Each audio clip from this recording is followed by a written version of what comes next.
Hello grade 9 learners! Welcome back to my YouTube channel. So panibagong video lesson na naman ang pag-uusapan natin ngayon tungkol sa pagkuha ng discriminant. The expression b squared minus 4ac, again, huwag niyong kalimutan yung expression na b squared minus 4ac is the quadratic equation's discriminant. It determines the nature of the roots of a quadratic. So let's have an example. Let me say we have a quadratic equation 2x squared plus 5x minus 8 equals to 0. So remember that the general form is in the form of ax squared plus bx plus c. Let us write down ax squared plus bx plus c equals to 0. So this is our a, b, and c. So for our first example, since it is already in the general form, so we can easily identify a, b, and c to be substituted in the expression b squared minus 4ac for our discriminant. So our a is 2, our b is positive 5, and our c equals to negative 8. A is 2, your b is 5, your c is negative 8. Now let us use the formula b squared minus 4ac equals, just substitute your b is 5, that is 5 squared minus 4, your a is 2, your c is negative 8.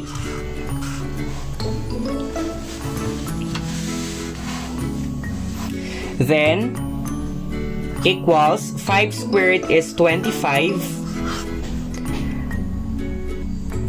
negative times negative is positive. Then 4 times 2 is 8, times 8 is 64. Then add what will be our discriminant. So 25 plus 64 is 89. So this will be our discriminant. So let's have another example. Number 2. 4x squared minus 7 equals to 0. Our a is 4, our b is 0, and then our c is negative 7.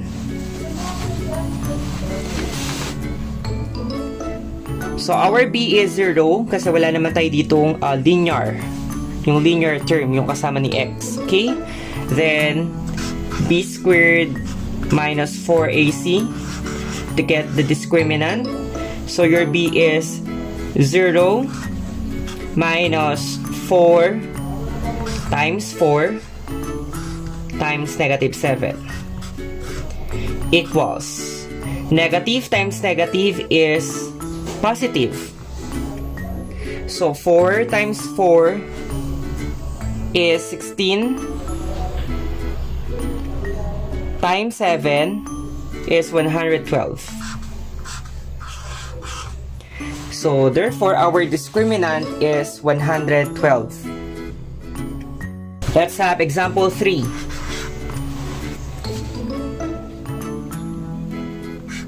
4x times the quantity of 3x minus 9 equals 1. So multiplying monomial to a binomial, we can make use of distributive property. So multiplication of polynomials. So for x times 3x, we have 12x squared.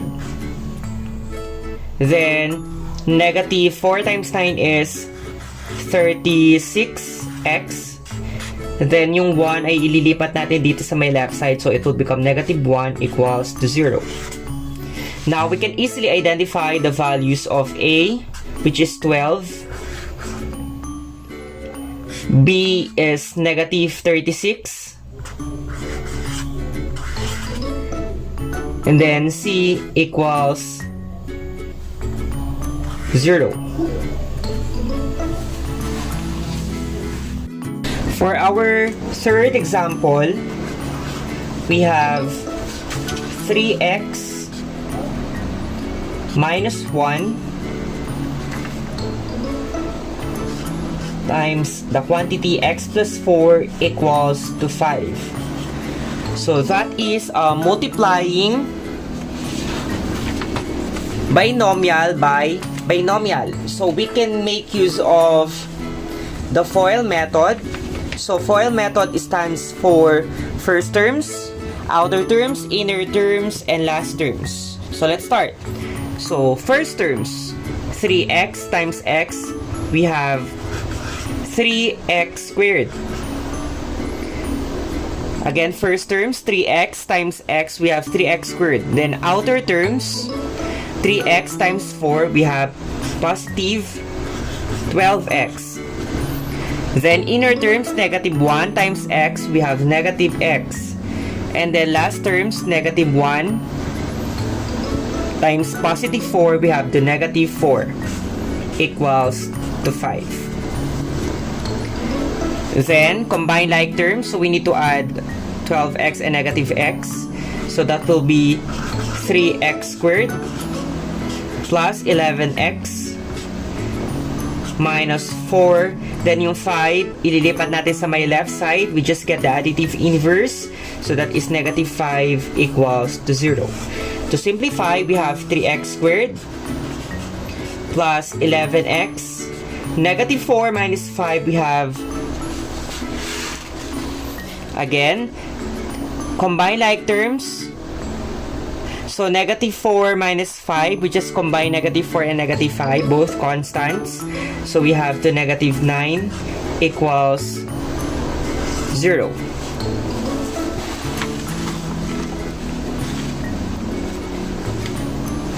Okay, so we can now identify A, which is 3, B, 11, and C is negative 9.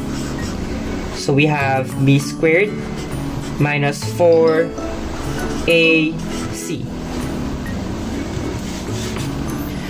So your b is 11 squared minus 4 times 3. Then your c is negative 9. And then 11 squared is 121 plus negative times negative is positive. So 4 times 3 is 12. 12 times 9 is 108. Again, 11 squared is 121. Then negative times negative is positive. So you have 4 times 3 is 12 times 9 is 108. Then we just combine 9 to 2. So therefore, our answer is 229. So that concludes our lesson for today.